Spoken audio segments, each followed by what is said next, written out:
மக்கா வணக்கம் டே. ஐயா ஸ்டாலின் 90% வாக்குறுதிகளை நிறைவேற்றிட்டேன்னு சொன்னாரோ? 95ன்னு சொன்னார்ல? இல்லை 91ன்னு நினைக்கேன். அட தெரிலப்பா, மனம் போன போக்கில் ஐயா மாற்றி நிறைய சொல்லியிருக்காரு. இப்போ விஷயம் என்னென்னா, ஐயா சொன்னதை செஞ்சுட்டேன்னு சொல்லுதார். ஜூன் 4ஆம் தேதிக்கு பிறகு சொன்னதை செய்யலைன்னா ஆட்சியவே கலைக்கிற அளவுக்கு போராட்டம் பண்ணுவோன்னு ஜாக்டோஜியா அமைப்பினர் சொல்லியிருக்காங்க. சொன்னதை செஞ்சுருந்தா ஏன் இப்படிலாம் செய்ய போகிறாங்க? இது வரைக்கும் வாக்குறுதியை நிறைவேற்றலைன்னு சொல்லி எந்த மாநிலத்திலேயாவது போராட்டம் நடந்து பார்த்துருக்கீங்களா? இந்த விளம்பர கும்பல் ஆட்சியில் தான் இதெல்லாம் நடக்கும். சரி, ஜூன் 4ஆம் தேதிக்கு அப்புறம் என்ன நடக்குன்றதை பார்ப்போம். இப்போ போய் குறுஞ்செய்தியை பார்த்துட்டு வாங்க, நான் விரிவான செய்திகளை சொல்கிறேன். சிலந்தி ஆற்றுல கேரளா கவர்மெண்ட் அணை கட்டுற விவகாரத்தில் தமிழ்நாடு கவர்மெண்ட் ரொம்ப மந்தமாக இருக்குய்யா. பசுமை தீர்ப்பாயம் அவங்களா ஒரு கேஸ் போட்டு அந்த அணையால் தமிழ்நாட்டுக்கு ஏதாவது பிரச்சனை இருந்தால் சொல்லுங்கன்னு கேட்காங்க. பாருங்க விடியல் கவர்மெண்ட் எப்படி உரிமையை பாதுகாக்குதுன்னு.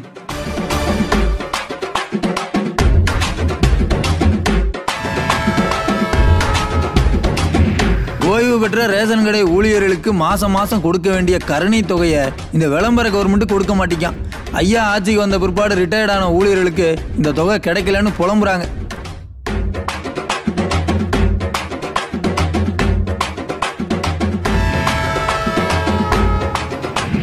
கிணறு வெட்ட பூதங்கிழமன கதையா? போலீஸ்காரர் ஒருத்தர் டிக்கெட் எடுக்க மாட்டேன்னு பிரச்சனை பண்ணதுல பல குழப்பங்கள் உருவாயிருக்கு. ஐயா ஸ்டாலின் காவலர்களுக்கு இலவச பயணத்தை 3 வருஷத்துக்கு முன்னாடியே அறிவிச்சிருக்காரு. ஆனால் போக்குவரத்து கழகம் அப்படிலாம் இல்லைன்னு சொல்லியிருக்காங்க. ரெண்டுல எது உண்மைன்னு ஒன்றும் புரியல. விளக்கம் கொடுத்தா தான் என்ன ஏதுன்னு தெரிய வரும். ஈரோடு அரசு பல்நோக்கு மருத்துவமனையில் போதுமான அளவுக்கு டாக்டர்கள் செவிலியர்கள் இல்லைன்னு ஜனங்க சொல்லுதாங்க ஐயா. இதனால சரியான வைத்தியம் கிடைக்க மாட்டேங்குன்னு புலம்புதாங்க. ஐயா மா சுப்பிரமணியம் எதுக்கோ வாண்டடாக வந்து விளக்கம் கொடுப்பாரு.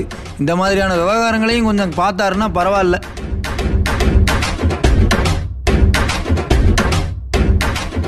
குறுஞ்செய்தியில் பார்த்துட்டோம், வாங்க விரிவான செய்திகளையும் பார்த்துருவோம். நாடாள தெரியாத நாடக கோஷ்டி ஆட்சிக்கு வந்த பிற்பாடு நிர்வாகம் நிர்மூலமாகி போய் கிடக்குங்கிறதுக்கு இதை விட ஒரு நல்ல உதாரணத்தை சொல்ல முடியாதியா? என்ன உதாரணம் கேட்கீங்களா? கேரள கவர்மெண்ட் சிலந்தி ஆற்றுல அணை கட்டுதாங்கல்ல, அந்த விவகாரத்தை தான் சொல்லுதேன். தெளிவாக சொல்லுதேன், கொஞ்சம் காது கொடுத்து கேளுங்க. கேரள கவர்மெண்ட் அவங்க ஊரில் இருக்கிற சிலந்தி ஆற்றுல அணை ஒன்று கட்டிக்கிட்டு இருக்காங்க. இந்த அணையை கட்டுறதுக்கு முன்னாடி நம்மக்கிட்ட ஒரு வார்த்தை கேட்டிருக்கலாம். ஏன்னா திருப்பூர் கரூர் மாவட்டங்களில் இருக்கிற ஆயிரக்கணக்கான ஏக்கர் விவசாய நிலங்கள் இந்த சிலந்தி ஆற்று தண்ணியை நம்பி தான் இருக்காங்க.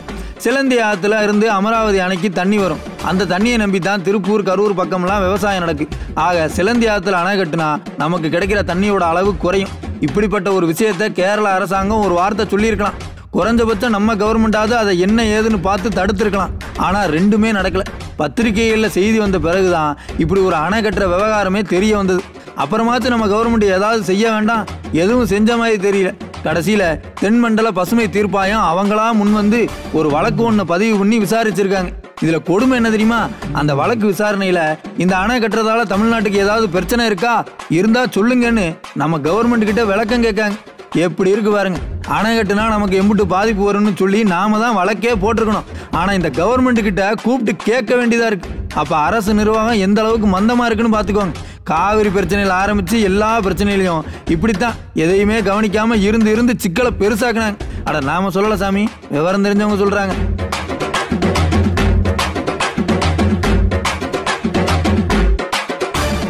இந்த கவர்மெண்ட்டுக்கு மக்கள் கூட தான் ஒரு இணக்கமான உறவு இல்லைன்னு பார்த்தா கவர்மெண்ட்டுக்குள்ளேயே ஒரு இணக்கமான சூழல் இல்லாத மாதிரி தான் தெரியுது.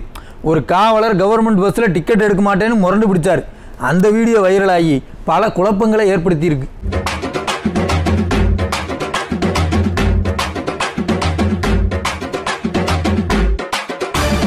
திருநெல்வேலி மாவட்டம் நாங்குநேரி பக்கம் ஒரு போலீஸ்காரர் கவர்மெண்ட் பஸ்ஸில் ஏறியிருக்காரு. ஏறினவர் டிக்கெட் எடுக்காமல் வம்பு பண்ணியிருக்காரு. பஸ் கண்டக்டரும் விடுற மாதிரி தெரியல. எடுத்தே ஆகணும்னு கண்டக்டர் சொல்ல, உங்கள் ஆட்கள்லாம் எடுத்துகிட்டு தான் போகிறாங்களா, நானும் அரசு ஊழியர் தாங்க, நான் மட்டும் எதுக்கு எடுக்கணும் அப்படின்னு போலீஸ்காரர் பிரச்சனை பண்ணியிருக்காரு. அந்த காட்சிகளை கொஞ்சம் பாருங்க. சார் டிக்கெட் வாங்கணும், உங்களுக்கு அது ரூல்ஸ் கிடையாது. உங்களுக்கு டிக்கெட் வாங்கணும், வாங்கிடுங்க, அதான் பெஸ்ட்டு. அதே மாதிரி கேட்கக்கூடாது சார். நீங்கள் எங்கள் ஸ்டாஃபுக்கு உண்டு சார், உங்களுக்கு கிடையாது. டிக்கெட் வாங்க. இந்த காட்சிகள் வைரலான உடனே போக்குவரத்து கழகம் சார்பில் ட்விட்டரில் ஒரு செய்தியை போட்டாங்க. அதில் என்ன சொன்னாங்கன்னா, காவலர்கள் வாரண்ட் இருந்தால் மட்டும் டிக்கெட் எடுக்காமல் போகலாம். மற்றபடி டிக்கெட் எடுத்து தான் ஆகணும்னு சொல்லியிருக்காங்க.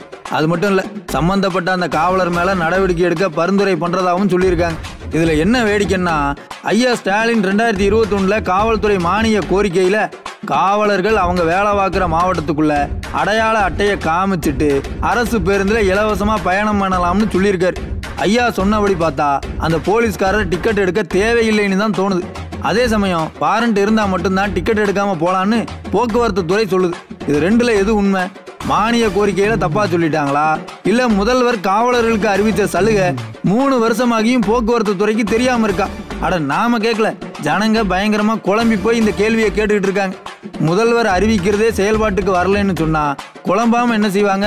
விளம்பர கவர்மெண்ட் தான் நல்ல விளக்கத்தை தரணும்.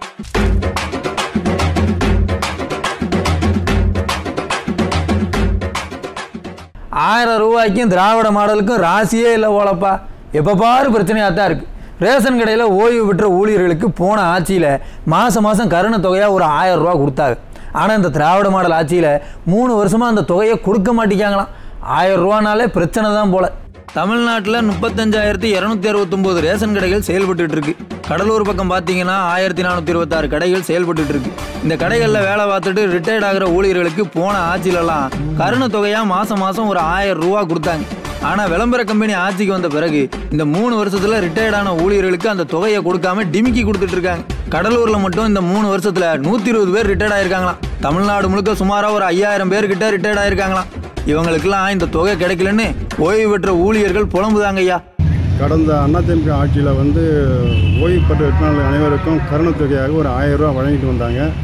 அந்த தொகையை பிப்ரவரி 21க்கு அப்புறம் யாரெல்லாம் ரிட்டையர்மெண்ட் ஆனாங்களோ ஒரு சேல்ஸ்மேனுக்கு கூட அந்த தபால் கூட இது வரைக்கும் டிஆர்ஆஃப்லேருந்து அனுப்பலை. நாங்கள்லாம் தபால் கொடுத்துட்டோம், ஆனால் டிஆர்ஆஃப்க்கு அனுப்பலைன்னு தான் சொல்லியிருக்காங்க.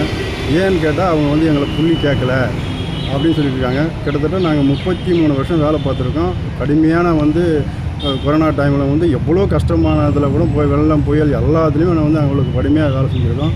குறைந்த சம்பளம் வாங்கினோம். நாங்கள் ஒரு கருணை தொகையாக ஒரு ₹1000 கூட எங்களுக்கு இந்த 2021க்கு அப்புறம் பிப்ரவரி 2021க்கு அப்புறம் எங்களுக்கு எங்கள் அப்ளிகேஷனை கூட அனுப்பலை. பாருங்க, 30 வருஷத்துக்கு மேலே வேலை பார்த்துருக்கேன், ஒரு ₹1000 கொடுக்காம அலக்கழிக்காங்கன்னு எப்படி புலம்புறாருன்னு பாருங்க. இப்படி சாதாரண சாமானியர்களோட பாக்கெட்டில் எதுக்கு கை வைக்கணும்? ஏழைகளின் தோழன்னு வசனம் பேசினா போதாது, செயலில் காட்டணும். திராவிட மாடல் கவர்மெண்ட்டு புரிஞ்சுக்கிட்டு நடவடிக்கை எடுத்தா சரி எடுப்பாங்கன்னு நினைக்கிறீங்களா மக்கா? ஆனாலும் ஐயா சிவசங்கர் இம்புட்டு அமைதியாக இருக்கக்கூடாதுப்பா. தினம் ஓட்ட ஓடசல் பஸ் பற்றி செய்திகள் வந்துகிட்டு இருக்கு. எதையும் கண்டுக்காமல் பதில் சொல்லாமல் இருந்தால் எப்படி? பஸ்ஸு பஞ்சாயத்து ஒரு பக்கம்னா சில போக்குவரத்து துறை ஊழியர்களும் மக்கள்கிட்ட மோசமாக நடந்துக்கிட்டு இருக்காங்க. ஓட்ட ஓடசல் பஸ்ஸில் போகிறதுக்கு போடா வாடான்னு பேச்சு வாங்க வேண்டியதாக இருக்குது. சென்னை கோவிலம்பாக்கம் பக்கம் சரவணன் ஒரு இளைஞர் கவர்மெண்ட் பஸ்ஸில் போயிருக்காரு. டிக்கெட்டுக்கு ₹11 சரவணன் ₹20 கொடுத்துருக்காரு. மீதி காசை இறங்கும்போது வாங்கிக்கோங்கன்னு கண்டக்டர் சொல்லியிருக்காரு. சரின்னு இறங்கும்போது மீதி காசு ₹9 கேட்டால் சில்லறை எடுத்துகிட்டு வர மாட்டியான்னு கண்டக்டர் ஒரு மாதிரியாக பேசியிருக்கா. அப்படி அது அப்படியே வாக்குவாதமாகி மரியாதை குறைவாக பேசுகிற அளவுக்கு போயிருக்கு.